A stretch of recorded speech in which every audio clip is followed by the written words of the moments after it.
여러분 그거 아십니까? 성경에도 차별금지법이 있다는 사실. 이 차별금지법은 대전 유성구 이상민 국회의원이 발의 중인 포괄적 차별금지법과는 엄연히 다릅니다. 우리가 세상에서 말하는 차별금지법을 반대하면서 실제 우리에게 주신 차별금지법을 지키지 않는다면 이거는 우리의 믿음이 모순에 빠질 수밖에 없다는 겁니다. 그런데 실제 이런 일들이 너무 많다는 겁니다. 그래서 오늘 야고보는 이 시대를 향해서 차별금지법이 잘못됐지만 그 차별금지법을 논하기 이전에 우리로부터 우리 믿음의 사람들이 하나님께서 주신 이 차별금지법을 어기고 있는 사실을 오늘 우리에게 지적하고 있습니다. 먼저 제 소신 발언을 하면 일부 국회의원들이 만들려고 하는 포괄적 차별금지법은 성경에서 말하는 죄를 옹호하는 겁니다. 이 포괄적 차별금지법은 실제적인 차별금지법이 아니라 동성애를 옹호하는 법입니다. 이건 분명합니다. 여러분 한번 보십시오. 서구 사회가 선진화된 사회, 우리나라가 인류 최초로 이번에 개발도상국에서 선진국으로 들어갔습니다. 이제 우리나라는 선진국이에요. 그러면 당연히 뒤따라오는 게 뭘까요? 선진국 계열에 들어갔다는 얘기는 선진국화되어 있는 법률을 만들어내는 것인데, 선진국들, 서구 사회가 만드는 법률이 뭡니까? 뭐죠? 동성애 옹호법입니다. 차별금지법이 아니에요. 동성애 옹호법입니다. 옹호법. 그들은 차별금지법이라고 말하지만 실상은 그렇지가 않습니다. 자, 보십시오. 서구 사회가 차별금지법을 만들어 놓고 인종차별을 한다는 거죠. 모순 아닙니까?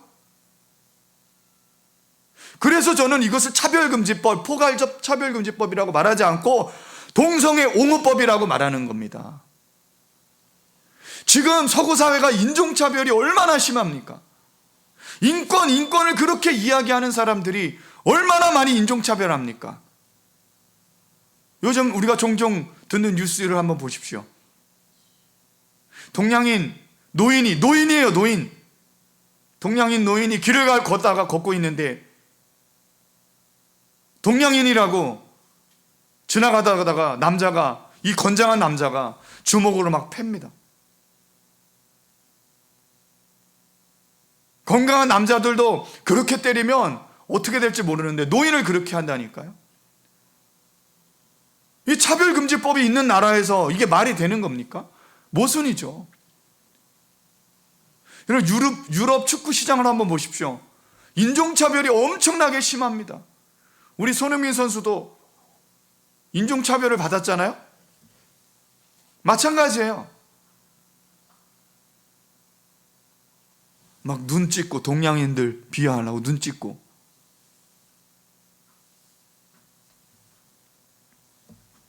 아니, 포괄적 차별금지법, 그러니까 차별금지법, 다시 말하면 동성애 옹호법이 통과된 서구사회, 선진사회가 여전히 인종차별이 심하다는 것, 이거 문제 있는 거 아닙니까?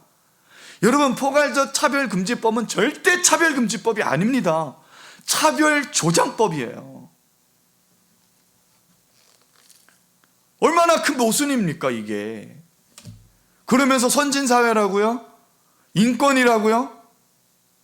여러분, 인권이라는 것은 우리를 창조하신 하나님을 만나지 않고서는 절대 인권이 있을 수가 없는 겁니다. 오늘 진짜 인권을 하나님께서 우리에게 가르쳐주고 있어요. 성경에서 말하는 차별금지법, 오늘 야고보는 그것을 우리에게 가르쳐주고 있는 겁니다. 우리가 주장할 건 주장해야 돼요. 안 된다고 분명하게 이야기해야 됩니다. 그런데 우리 내부적으로는 우리가 차별하고 있지는 않나? 성경에서 가르쳐주고 있는 차별금지법, 성경적인 차별금지법을 우리가 어기고 있지는 않나? 한 번쯤은 우리 자신을 돌아볼 필요가 있다는 것이죠. 저는 오늘 성경에서 말하는 차별금지법을 나누려고 합니다. 하나님께서 말씀하시는 차별금지법이 무엇인지, 그 의미가 어떤 것인지 오늘 야고보서 2장 1절에서 13절 말씀으로 살펴보겠습니다. 첫 번째는 차별은 최고의 법을 어기는 거예요. 8절에서 10절을 한번 보겠습니다. 8절에서 10절 시작. 너희가 만일 성경에 기록된 대로 내 이웃 사랑하기를 내 몸과 같이 하라 하신 최고의 법을 지키면 잘하는 것이거니와 만일 너희가 사람을 차별하여 대하면 죄를 짓는 것이니 율법이 너희를 범법자로 정죄하리라. 누구든지 온 율법을 지키다가 그 하나를 범하면 모두 범한 자가 되나니. 아멘. 여기 8절에 너희가 만일 성경에 기록된 대로 내 이웃 사랑하기를 내 몸과 같이 하라 하신 최고의 법을 지키면 잘하는 것이다. 다시 말하면 차별은 최고의 법을 어기는 것이다 라고 가르쳐주고 있는 거예요. 오늘 2장 1절에 내 형제들아 믿음의 주 곧 우리 주 예수 그리스도에 대한 믿음을 너희가 가졌으니 사람을 차별이 대하지 말라. 믿음이 있는 사람들은 차별하지 않는다는 거예요. 왜요? 차별은 하나님이 주신 최고의 법을 어기는 것이기 때문에 그렇습니다. 여러분, 하나님께서 율법을 통해서 우리에게 주신 최고의 법이 뭡니까? 최고의 법 뭐예요? 하나님 사랑, 이웃 사랑. 신명기서가 그것을 가르쳐주고 있고 십계명이 그것을 가르쳐주고 있는 것이죠. 성경에 보면 성경에서 말하는 법이라는 것, 율법이라는 것은 신의 산 율법을 말합니다. 이상하네. 왜 갑자기 신의 산 율법이라는 말을 쓸까?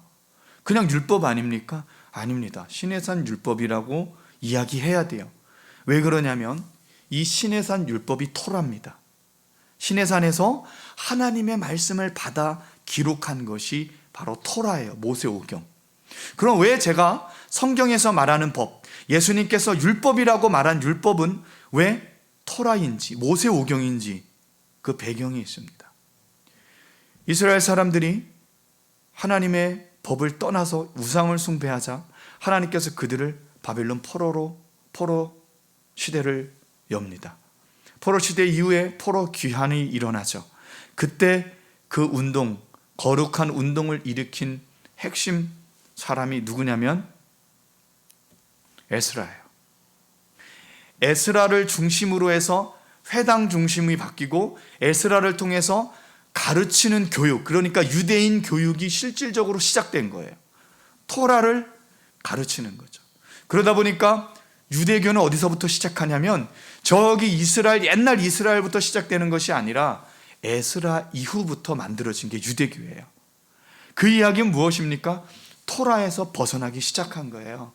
에스라가 잘못한 게 아니라 에스라는 토라로 돌아갔습니다. 그런데 에스라의 가르침을 받은 후대의 사람들이 자기들을 거룩하게 구별한다는 이유만으로 사람들을 정죄하기 시작합니다. 율법을 강화하기 시작해요. 예수님께서 바리새인들과 논쟁하고 싸우신 율법은 토라가 아니에요. 그 이후에 만들어진 율법을 이야기합니다. 예를 들어 볼까요? 안식일을 거룩하게 지키래요. 안식일에 노동하지 말래. 거룩히 지키는 게 뭡니까? 노동하지 않는 거야. 노동이요? 그럼 어디까지가 노동입니까? 계속 질문이 들어가는 거예요. 소크라테스 기법 아닙니까?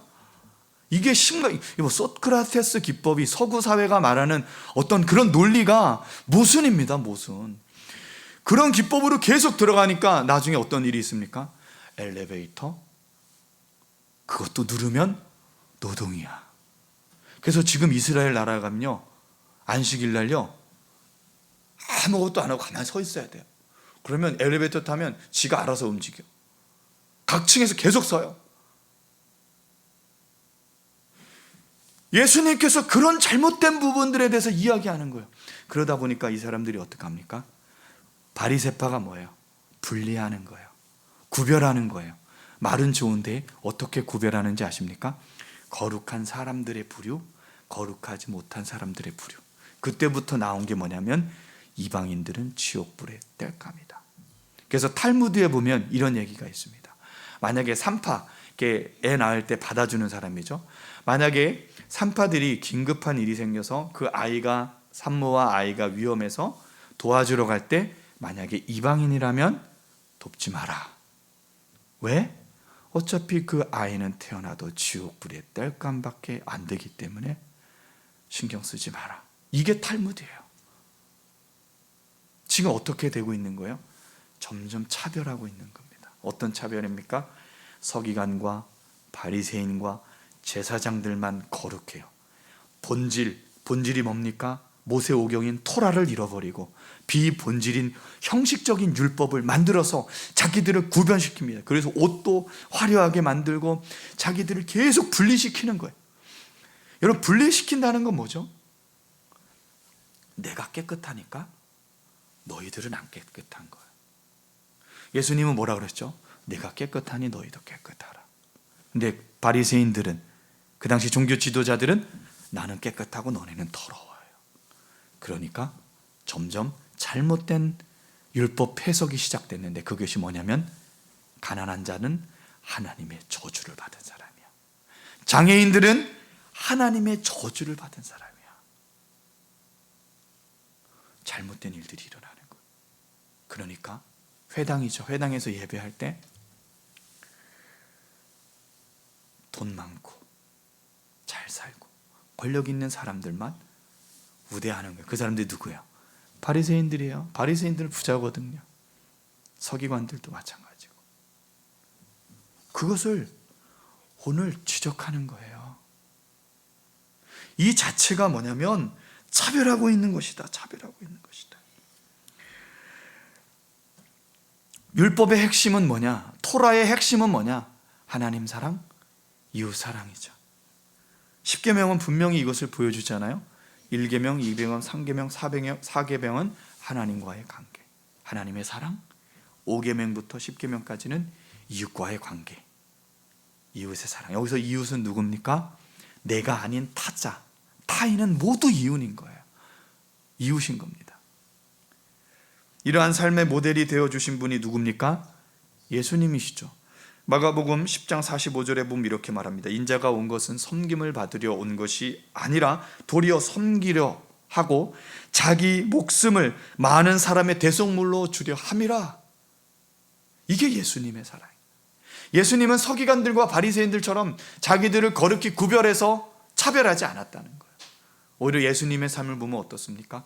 가난한 자들, 고아와 가부들, 헐벗은 자들, 그들의 친구가 되어주고 그들의 아픔을 위로하고, 장애인들, 보지 못하는 사람들, 장애인들, 걷지 못하는 사람들, 이런 사람들의 친구가 되어서 그들을 도와서 그들을 회복시키고 그들에게 진정한 토라에서 가르쳐주고 있는 하나님의 나라를 몸소 보여주신 분이 바로 예수님이라는 겁니다. 아멘. 그래서 인종차별은 이웃 사랑에 대한 계명을 정면으로 거스르는 행동이기 때문에 우리는 이 인종차별, 이 차별을 금지해야 된다라는 것을 우리가 기억해야 할 것입니다. 그렇다면 실제 교회 안에서 일어나는 차별은 어떤 것이 있을까요? 일단 세상이 아니라 우리 교회만 보자고요. 교회에서 일어나는 차별이 무엇이죠? 오늘 본문에 나오잖아요. 2절부터 3절까지. 만일 너희 회당에 금가락지를 끼고 아름다운 옷을 입은 사람이 들어오고 또 남루한 옷을 입은 사람, 가난한 사람이 들어올 때에 너희가 아름다운 옷을 입은 자를 눈여겨보고 말하되 여기 좋은 자리에 앉으소서 하고, 또 가난한 자에게 말하되 너는 거기 서 있든지 내 발등상에 앉으라 하면 너희끼리 서로 차별하며 악한 생각으로 판단하는 자가 되는 것이 아니냐. 회당이에요, 회당. 이 회당이란 말은 지금 교회라고 보면 될 것 같아요. 이 당시 이제 기독교랑 유대교가 명확히 구분이 안 돼 있기 때문에 그런데 회당은 곧 교회입니다. 교회 안에 예배하러 사람들이 온단 말이죠. 그런데 어떤 사람이 옵니까? 금가락지를 끼고 온대요.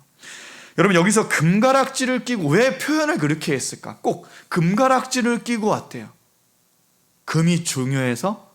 금이 비싸서? 아닙니다. 의미가 있는 거예요.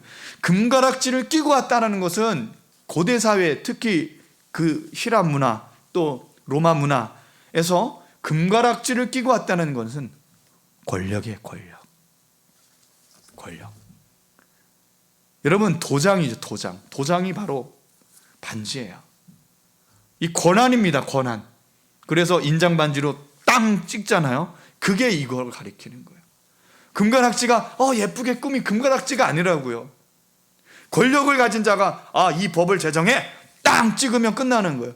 그런 권력을 있는 사람들이 교회에 왔다는 거예요. 그런 사람들을 보고 어떻게 한다고? 눈여겨보는 거예요. 교회에서. 그 자체가 차별인 거예요. 그 자체가. 그 사람도 하나님의 자녀고 우리도 하나님의 자녀입니다. 또 한 번. 또 아름다운 옷을 입은 사람들이 들어오고, 여기서 아름다운 옷. 여러분, 옷은 무엇을 상징하는지 아십니까? 자신의 신분을 상징하는 거예요. 신분. 그 얘기는 뭐예요? 돈. 부자들. 돈 많은 부자들이 들어오니까 사람들이 이렇게 쳐다보고 관심을 갖고 교회 공동체가 그 사람을 주목하는 거예요. 이건 차별입니다. 그 사람을 차별하고 있는 거예요, 지금. 왜요? 그 사람에게 구원 얻을 기회를 지금 잃어버리게 만드는 거예요. 저 사람 특별하네? 야, 저 사람 되게 귀한 사람이네? 라는 이 자체가, 교회 공동체가 생각하는 이 자체가 그 사람을 지금 차별이 대하는 거예요. 왜요? 결국 교만에 빠지고 그 사람이 구원받을 수 있는 기회를 잃어버리기 때문에 그래요. 반대로 남루한 옷을 입은 가난한 사람이 들어올 때 따로 설명할 게 없어요. 그냥 허접한 옷 입고 오는 가난한 사람을 보면, 야, 너 이리 와, 내 발등상 아래 앉아라. 뭡니까? 종이 종. 야, 너는 내 종밖에 안 돼. 그런 식으로 무시하는 거죠. 이 차별은 외적인 차별과 내적인 차별이 있는데, 외적인 차별은 좀 어렵더라고요. 여기 1절에 너희가 가졌으니 사람을 차별하여 대하지 말라. 이 차별이라는 단어가 헬라어로 프로소폴 렘푸시아라는 단어인데, 이것은 어떤 거냐면 외적인 얼굴로 판단하는 거예요. 그래서 얼굴이 잘생겼냐 못생겼냐가 아니라 외적으로 보이는 형체를 보고서 사람을 판단하는 것을 이야기하는 겁니다. 그러니까 좀 돈 있어 보이고 또 권력 있어 보이는 이런 부분들에 대해서 판단하는 것, 스스로 판단하는 것.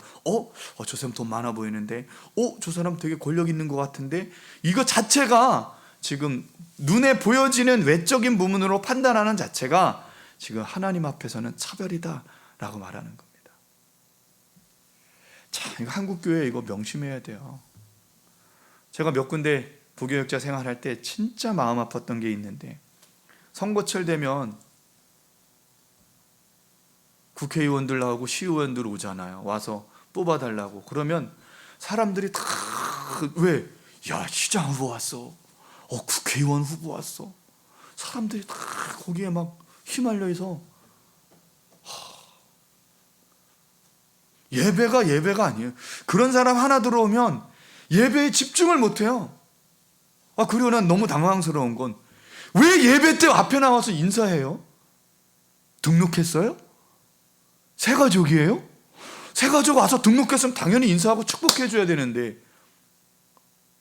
국회의원 선거하고 시의원 선거하는데 왜 앞에 나와서 인사를 합니까? 예배 때 하나님 앞에 온전히 예배하는 시간인데. 이게 차별이라는 거예요. 이게 차별이라는 거예요. 너무 많이 봤어요, 이런 거를.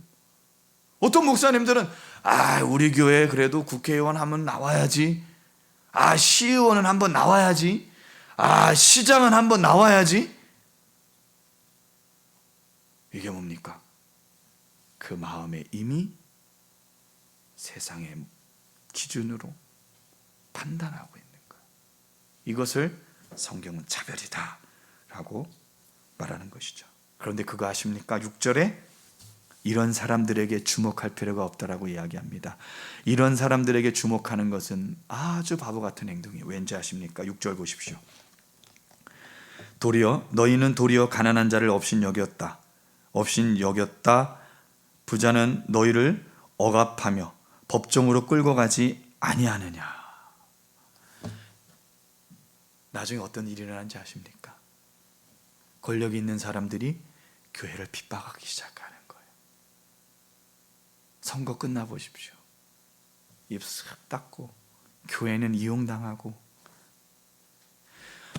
얼마나 예수님께서 마음 아프시겠냐고요. 여전히 육신의 모습으로 살아가는 우리들.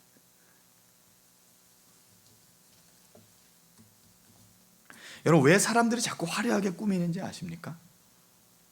왜 돈도 없는데 좋은 차를 끌고 다니려고 하고, 왜 돈도 없는데 빚을 내서 체주의 종이 되는지도 모르고, 그거 내 집 아닌데 빚 내갖고 집 좋은 데 사고 옷 좋은 거 사고.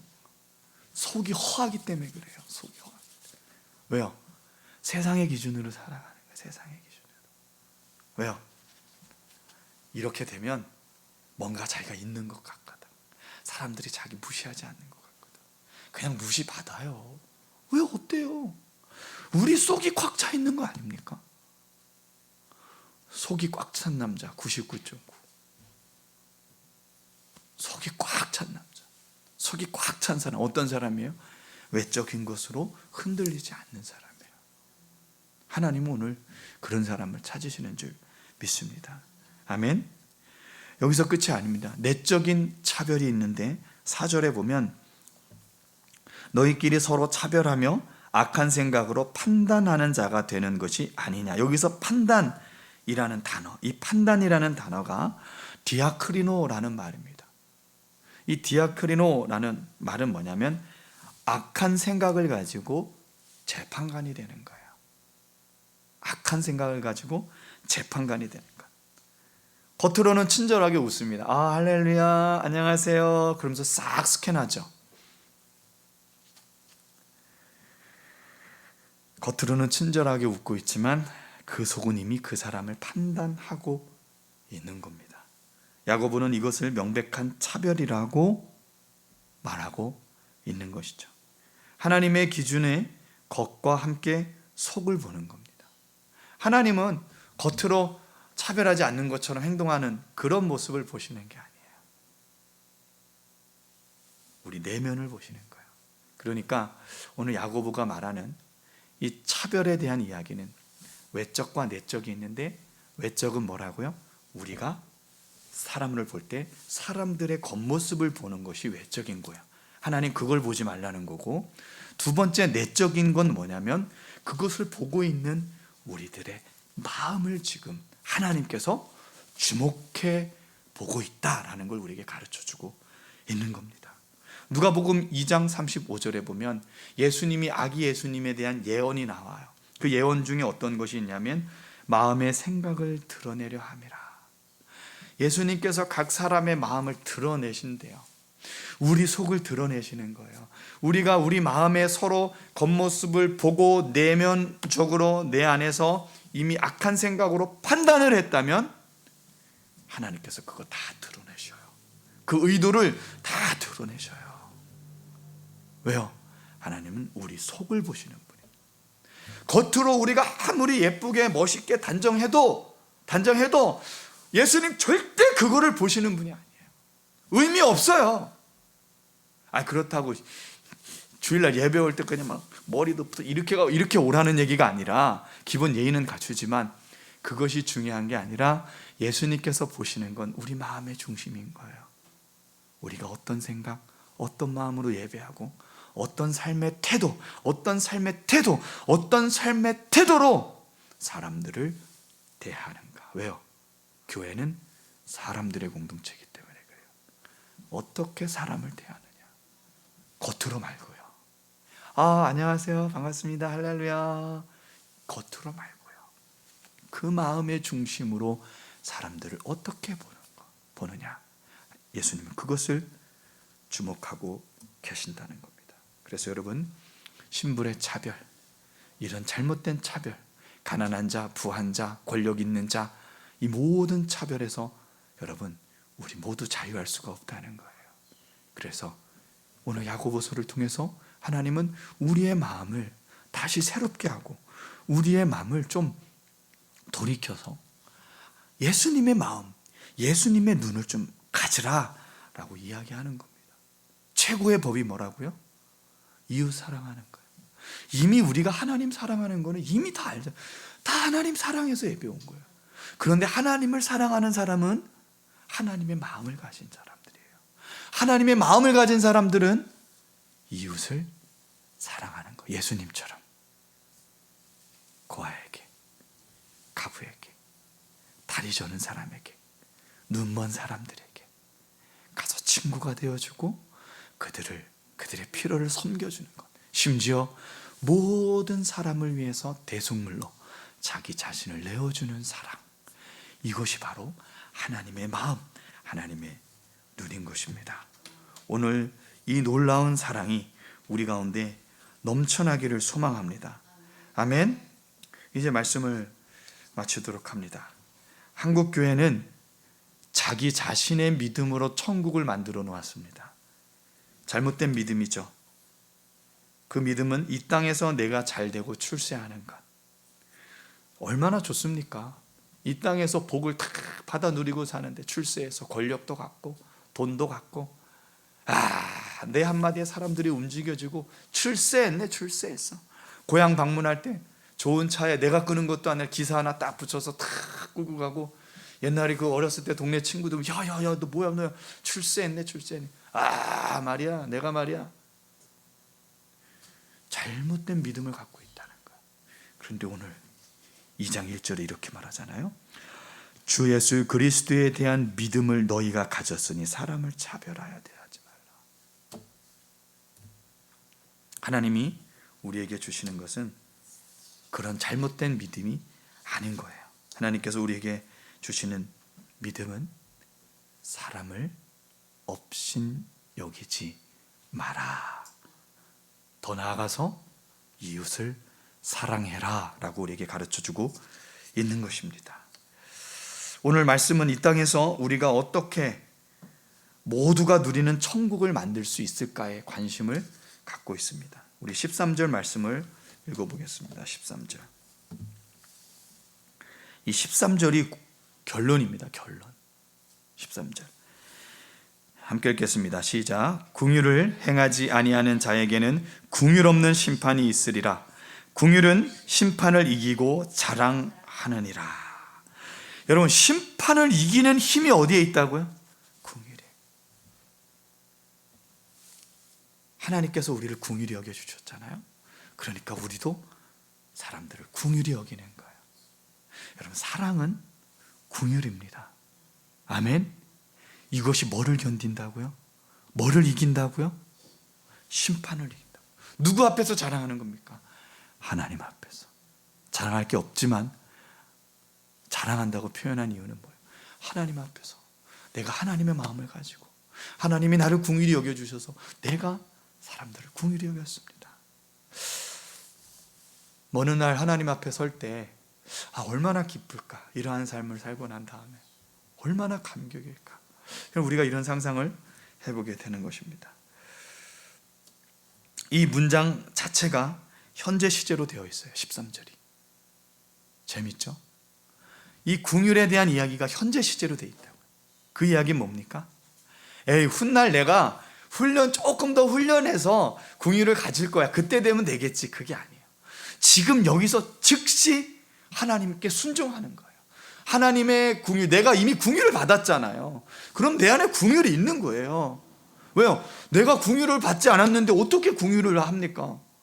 그렇죠? 내가 하나님으로부터 긍휼을 받았기 때문에 지금 여기서 내 안에 긍휼이 있다는 거예요. 그래서 긍휼한 마음을 지금 이곳에서 나타내라 라는 거죠. 그래서 이웃을 향한 외적인 내적인 차별을 멈추라 라는 것입니다. 어떻게 해요? 요한일서 3장 13절입니다. 이 말씀을 읽고 마치도록 하겠습니다. 요한일서 바로 뒤에 있네요. 요한일서 3장 13절 이하입니다.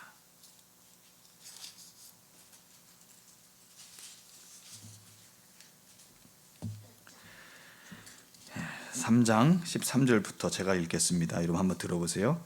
형제들아, 세상이 너희를 미워하여도 이상히 여기지 말라.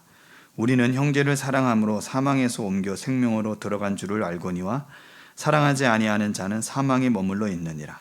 그 형제를 미워하는 자마다 살인하는 자니 살인하는 자마다 영생이 그 속에 거하지 아니하는 것을 너희가 아는 바라. 그가 우리를 위하여 목숨을 버리셨으니 우리가 이로써 사랑을 알고 우리도 형제들을 위하여 목숨을 버리는 것이 마땅하니라. 누가 이 세상의 재물을 가지고 형제의 궁핍함을 보고도 도와줄 마음을 닫으면 하나님의 사랑이 어찌 그 속에 거하겠느냐. 자녀들아, 우리가 말과 혀로만 사랑하지 말고 행함과 진실함으로 하자. 이로써 우리가 진리에 속한 줄을 알고 또 우리 마음을 주 앞에 굳세게 하리니 이는 우리 마음이 혹 우리를 책망할 일이 있어도 하나님은 우리 마음보다 크시고 모든 것을 아시기 때문이라. 사랑하는 자들아, 만일 우리 마음이 우리를 책망할 것이 없으면 하나님 앞에서 담대함을 얻고. 아멘. 하나님께서 우리에게 허락하신 것은 차별이 아닌 긍휼입니다. 모든 사람들의 향한 긍휼. 동성애자도 마찬가지예요. 그들의 동성애는 죄입니다. 죄는 미워해야죠. 그러나 그 사람을 미워해서는 안 된다는 것. 왜 그렇게 됐는지 그들을 불쌍히 여기는 것. 그러나 그들이 행하는 그 죄를 우리가 동조할 수는 없는 겁니다. 그리스도의 사랑. 오늘 이 그리스도의 사랑, 이 그리스도의 긍휼이 우리 마음에 깊이 깊이 새겨지기를 예수님의 이름으로 축원합니다. 축원합니다. 축원합니다. 기도하겠습니다.